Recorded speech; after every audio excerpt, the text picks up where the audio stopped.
Hello, everyone. My name is Deb Strauch. I'm a licensed master social worker, and I want to share with you my short novel. It's called Letters from the Plains. It's one of two. This one is Letters from the Plains, a story of faith, family, and resilience.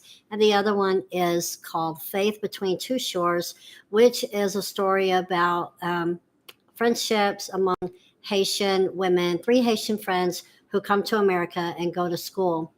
And so this one right here, I want to read to you just a couple of letters.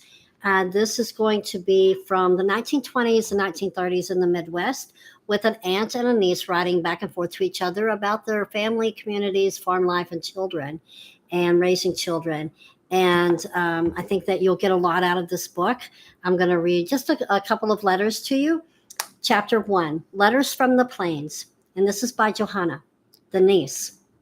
The wind carried the scent of dry earth and sun-warmed hay across the prairie, whistling through the cracks in the cabin's timbers. Johanna stood on the porch with her hands wrapped around a chipped mug of chicory coffee. She watched as Arthur, her husband, crossed the far field, his figure small against the vastness, shoulders hunched in that way she knew meant his back was aching again. She pulled her shawl tighter. Out here, even in spring, the wind could cut through bone. The grass, still pale from winter's hold, rippled like water as it stretched endlessly toward the horizon. There was a beauty in the emptiness, a terrifying beauty that made her feel both rooted and lost all at once. Her fingers itched for paper. It had been months since she wrote Aunt Hessie Mae. Between the children, the farm, and the never-ending litany of chores, Johanna's words had stayed bottled up, swirling around her mind like the prairie dust. But last night, as she rocked Grace to sleep, she thought of her aunt's steady handwriting, the way her letters carry the warmth of the East into this far-flung place. Today she would write.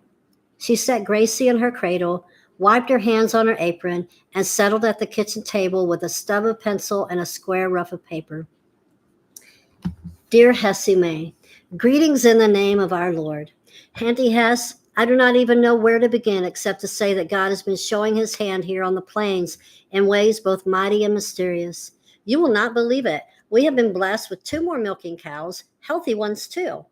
And just last week, a mule was brought to us by a traveling man headed toward Kansas City. He said the animal would not pull for him anymore, but as soon as Arthur hitched her to our plow, she moved like she had been waiting on him all along. I told Arthur that mule just needed a kind word and a steady hand, and sure enough, he gave both.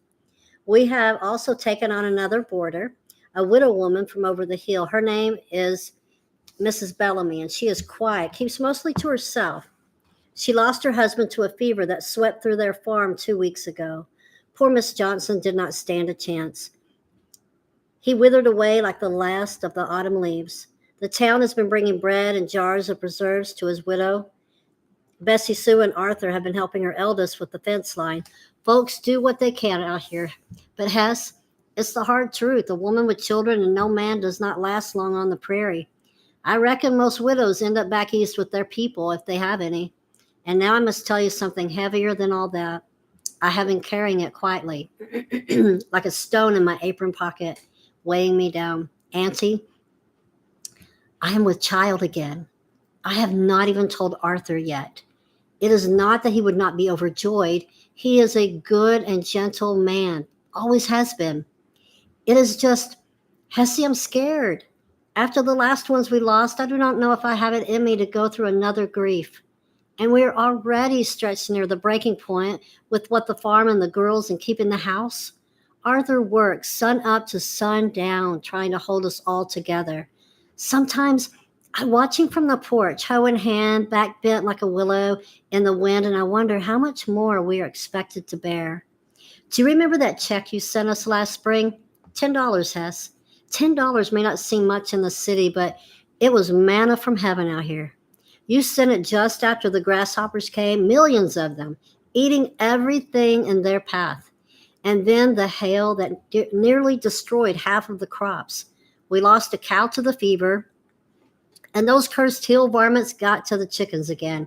I was so close to giving up, but your kindness and the prayers that came with it gave us just enough to make it through. Thank you from the bottom of my heart. Thank you. I pray the Lord heaps blessings on your house tenfold. Audrey is nearly 13. Can you believe it?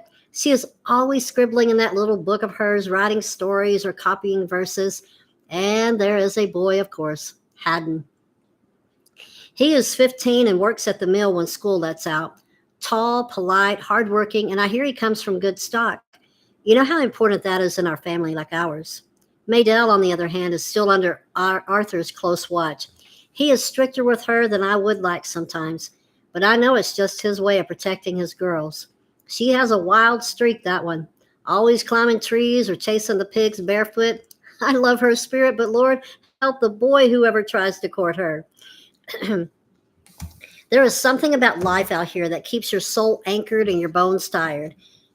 Days begin before light and end long before the sun sets. I fetch water, wash clothes down by the river, bake bread, mend boots, and still lie awake, worrying about what tomorrow might take from us. But in all that, I feel the Lord's nearness.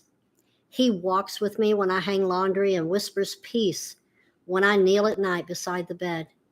Please, Auntie Hess, pray for me. Pray that I find the strength to tell Arthur about the baby. Pray that this little one takes root and grows strong and that God makes room in our home and in our hearts, even if our hands are already full. Give my love to John and your boy Marshall. I hear he's doing well in school. You must be proud beyond words. They do not make many young men like him nowadays. I had best start getting on dinner. You know how our menfolk get when the sun sets and their bellies are empty. All my love, Johanna. That is the letter to Auntie Hess. Come back and get you a copy of this book, and let's see what Auntie Hess, how Auntie Hess responds. It's a great book. It's a great story, and it's my heart. Go to www.connectionchronicles.net. Have a great day. Bye now.